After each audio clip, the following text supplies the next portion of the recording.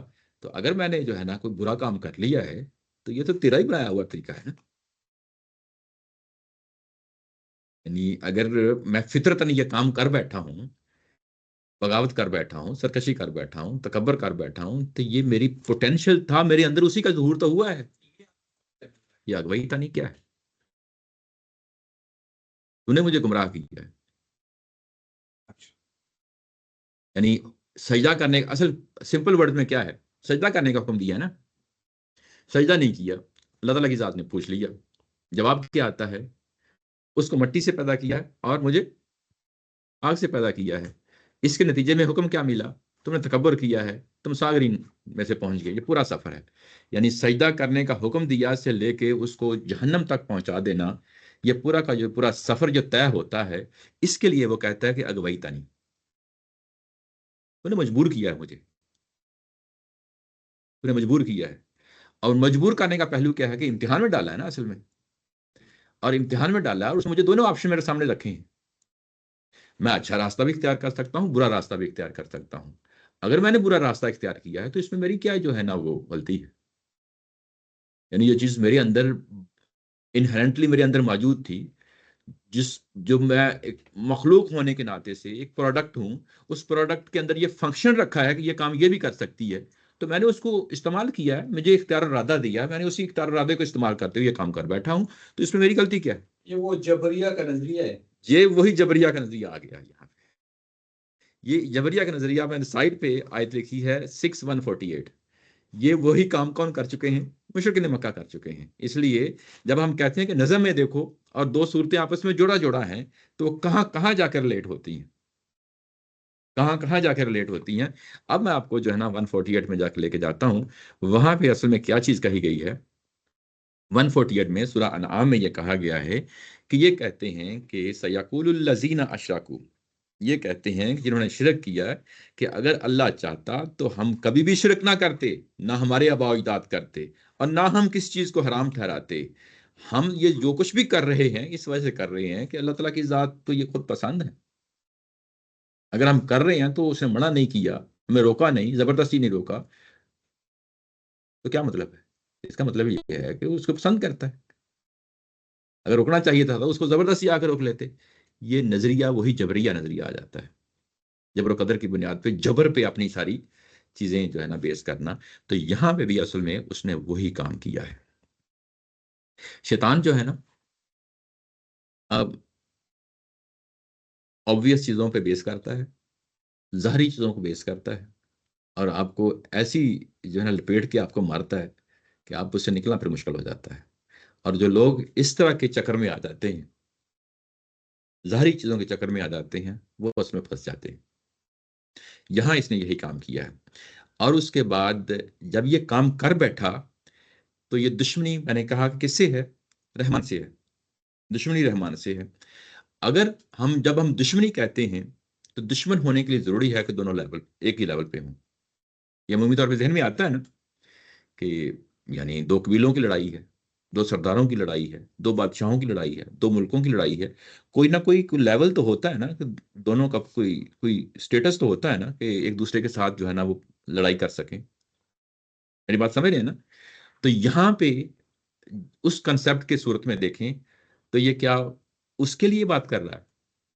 یعنی اس کنسپٹ میں جب ہم کہتے ہیں کہ ڈائریکٹ کنفرنٹیشن اللہ تعالیٰ کی ذات سے جو ہے نا اس نے اسٹارٹ کر دی ہے، تو یہ کس سکوپ میں کر رہی ہے؟ ہم سکوپ بھی ڈیفائن کریں گے نا. جب دو ملکوں کی آپس میں لڑائی ہوتی ہے تو سکوپ کا پتہ ہوتا ہے، ایک دوسرے کی زمین ہوتی ہے، ہتھیانی ہوتی ہے، یا ایک دوسرے پہ غلبہ حاصل کرنا ہوتا ہے، یا اس کی مالی کچھ چیزیں ہوتی ہیں، اس کے ذرائع تک پہنچنا ہوتا ہے. یہی ہوتا ہے نا. تو یہاں پہ اصل میں کون سا ایریا ہے جس کو ڈیفائن کر کے ہم کہہ سکتے ہیں کہ اس ایریا میں دشمنی کر رہا ہے؟ یہ ڈائریکٹ جو ہے نا کنفرنٹیشن یہ کوئی اللہ کی ذات سے نہیں ہو رہی. اس کو بھی پتا ہے کہ میں اللہ کی ذات سے ڈائریکٹ کنفرنٹیشن نہیں کر سکتا. تو اس نے اپنے لیے کون سا میدان چنا ہے؟ لَأَقْعُدَنَّ لَهُمْ صِرَاطَكَ الْمُسْتَقِيمَ.